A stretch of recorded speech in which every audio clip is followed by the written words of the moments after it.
చాలా నివ్వెరబోయేటువంటి విషయాలు. అంటే ఇంత స్థాయికి దిగజారుతారా? ఎస్, నిన్న వాళ్ళే అన్నారు కల్తీ సహజమని ఎక్కడో అన్నారు. ఒకవేళ వాళ్ళ మాట నిజమా కాదా అనేటువంటిది పక్కన పెడితే, శ్రీవారి క్షేత్రంలో ఇంత స్థాయిలో అక్రమాల్ని తెలియక జరిగితే తప్పనొచ్చు, తెలిసి కళ్ళ ముందు జరుగుతూ ఉంటే కూడా మౌనంగా ఉన్నారా, అందులో భాగస్వాముల అనేటువంటిది కూడా అనుమానం వస్తే ఖచ్చితంగా భాగస్వాములు అనే రకంగానే మనకున్నటువంటి అన్ని ఆధారాలు తేలుతూ ఉన్నాయి. వీళ్ళు ఏం జరిగింది అనేటువంటిది ఒక్కసారి మనం రివ్యూ చేసుకుంటే, ఇది వెలుగులోకి రావడానికి కారణం గౌరవ ముఖ్యమంత్రి గారు ఎన్డీఏ పక్షాలకు సంబంధించినటువంటి సమావేశంలో ఇట్లా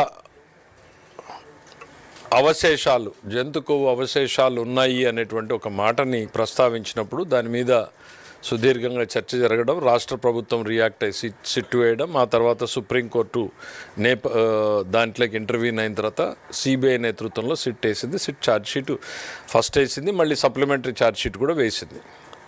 అయితే ముఖ్యమంత్రి గారు ఏ నేపథ్యంలో దాన్ని మాట్లాడారు అనేటువంటిది మనం మరొక్కసారి స్పష్టం చేయాల్సినటువంటి అవసరం ఉంది. ముఖ్యమంత్రి గారు ఏదో క్యాజువల్గానో రాజకీయ కోణంలోనో మాట్లాడలేదు.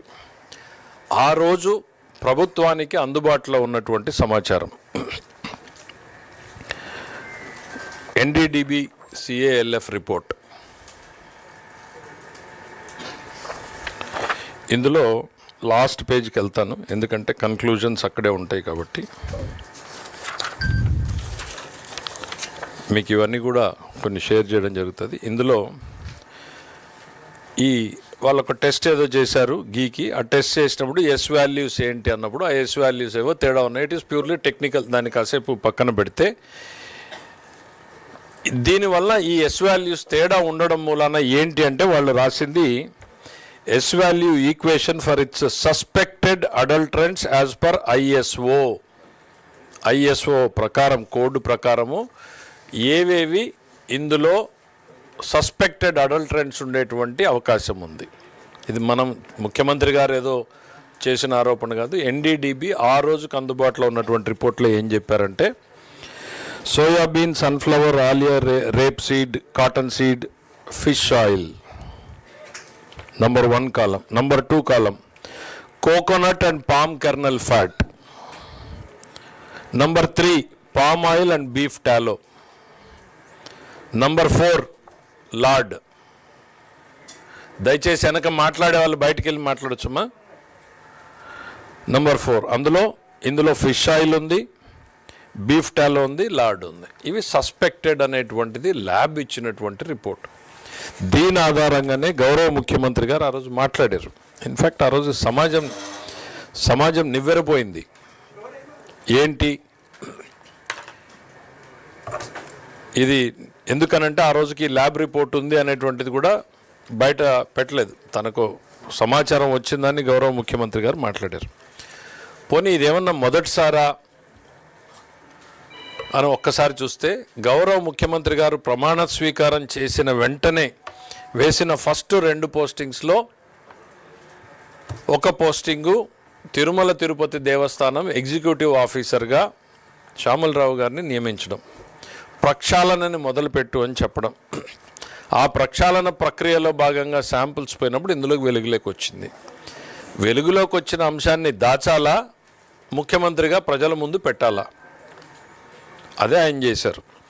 ఇది గతంలో ఏం జరిగింది అనేటువంటి చూస్తే 2022 3/8/2022న సిఎఫ్టిఆర్ఐ అంటే గత ప్రభుత్వ హయాంలో CFTRI central food technological research ఇన్స్టిట్యూట్కి సేమ్ శాంపిల్స్ అప్పుడున్నటువంటి ఈఓ గారు పంపించడం జరిగింది.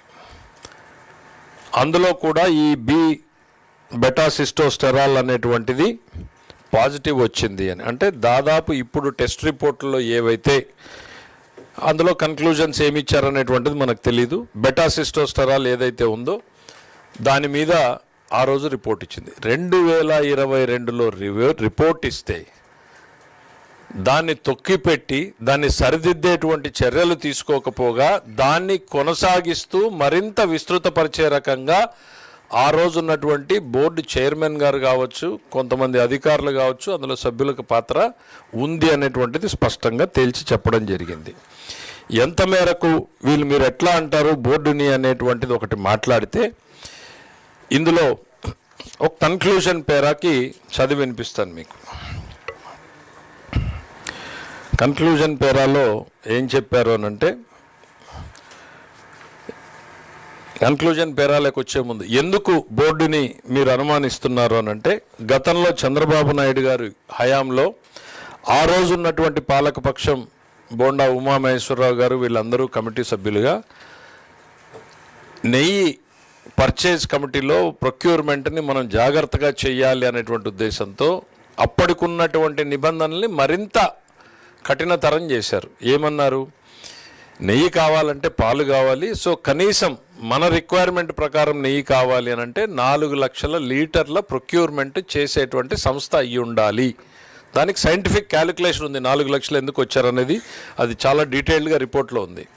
తర్వాత కనీసం 3 సంవత్సరాలు డైరీ యాక్టివిటీలో ఉండాలి అని ఉంది.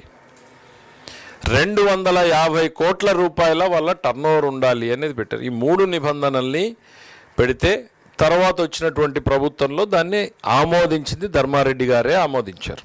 ఆ నిబంధనల్ని ధర్మారెడ్డి గారు అండ్ తర్వాత ఉన్నటువంటి ఈవో గారు ఆమోదించిన తర్వాత ఈ టెండర్లు చేయాలి అనుకున్నప్పుడు ఒక టెండర్ జరిగింది. దాని తర్వాత వెంటనే ఒక రిప్రజెంటేషన్ తీసుకున్నారు. ఏమని, ఒక ఆలోచన, కాంపిటీషన్ తక్కువ వస్తుంది, సరళీకృతం చేయండి అని వెంటనే 3 నిబంధనల్లో మార్పు చేశారు.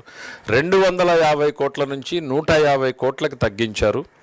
1 సంవత్సరం ఎక్స్పోజర్ ఉంటే చాలు అని చెప్పారు. అసలు పాలు ప్రొక్యూర్మెంట్ లేనాల్సినటువంటి అవసరం లేకుండా తీసేశారు. పాలు లేకుండా నెయ్యి అనేటువంటిది చేయగలరా అనేటువంటిది సామాన్యులు భక్తులు ఆలోచన చేయాల్సినటువంటి ప్రభుత్వం. ఆ ప్రశ్న, ఇందులో దురుద్దేశం ఉందనుకోవాలా లేదనుకోవాలా మీరు చెప్పండి. నెంబర్ 1, సరళీకృతం చేసిన తర్వాత వీళ్ళు మళ్ళీ టెండర్లు పిలిచారు.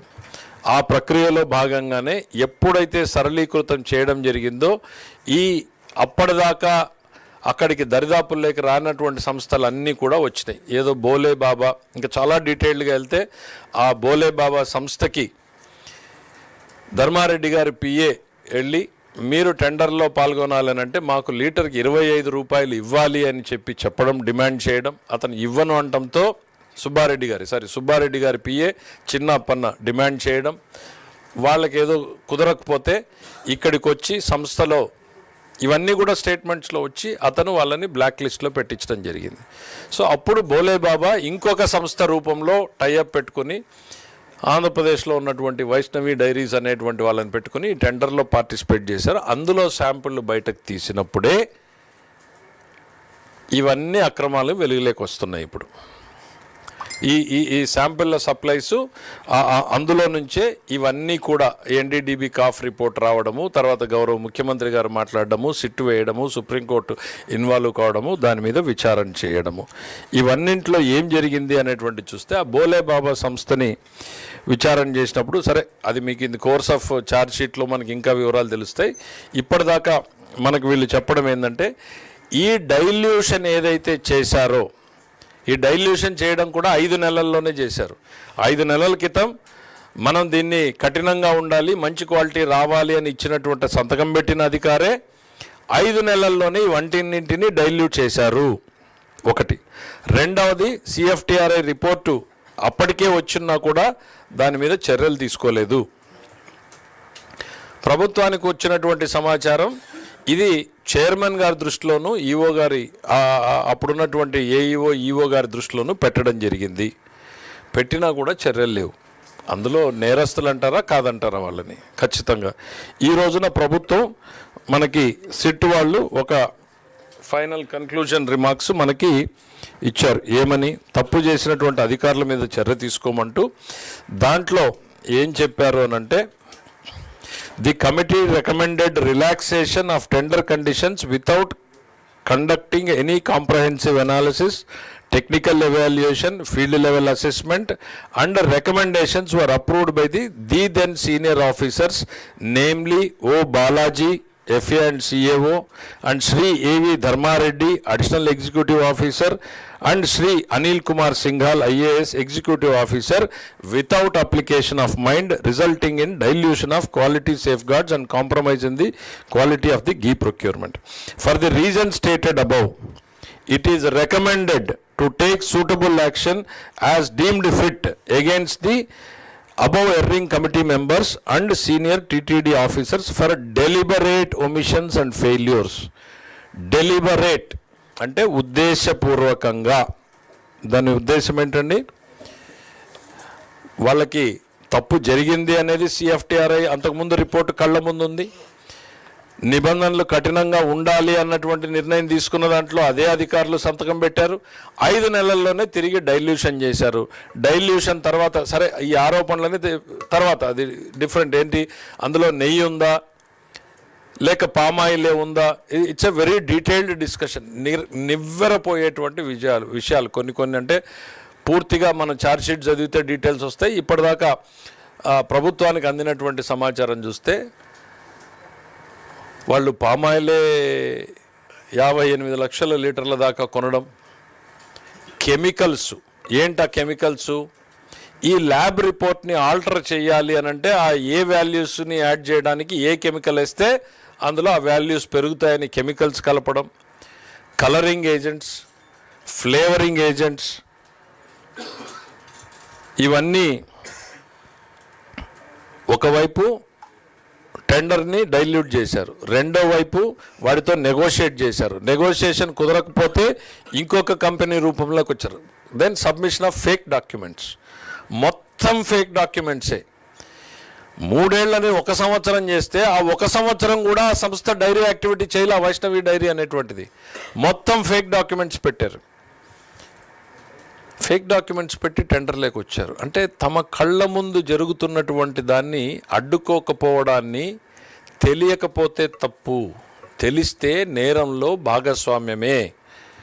ఖచ్చితంగా ఇందులో ఉన్నటువంటి వ్యక్తులందరూ ఇప్పుడు ఏవైతే రిపోర్ట్లో పొందుపరిచారో వీళ్ళందరూ కూడా ఆ నేరంలో భాగస్వాములుగానే మేము పరిగణిస్తున్నాం యాజ్ ఆన్ టుడే. ఛార్జ్షీట్లో వాళ్ళ నేరస్తులుగా పరిగణించారా లేదా?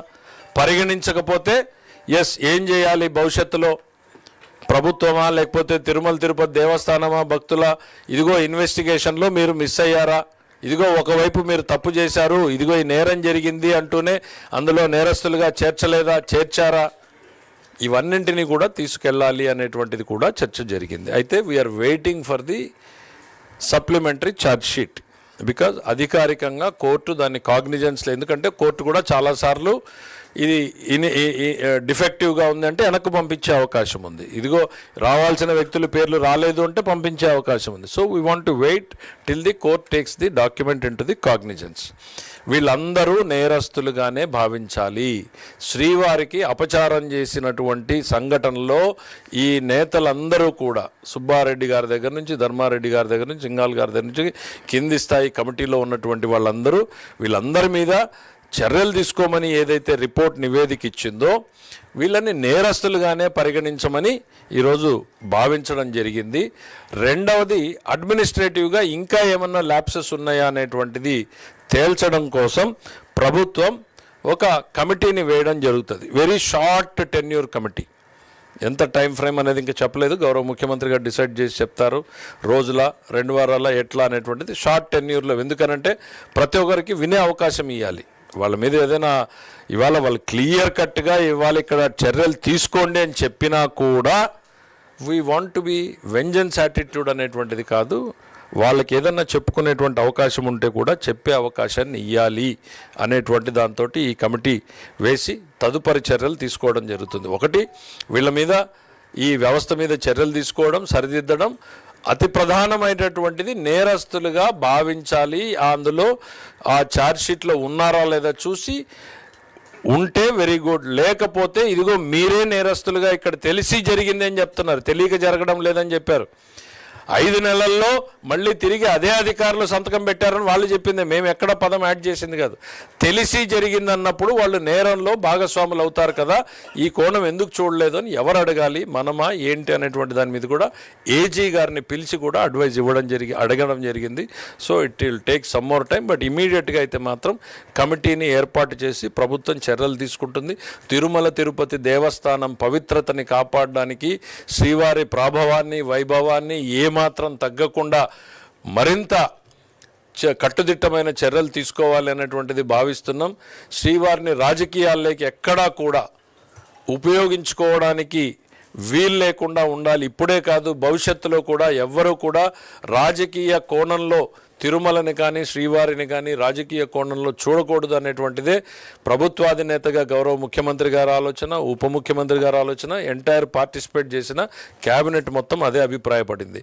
ఇవాళ మేము ఈరోజు మాట్లాడుతూ ఉన్నా విధి లేనటువంటి పరిస్థితుల్లోనే మాట్లాడుతున్నాం, బాధతోనే మాట్లాడుతూ ఉన్నాం.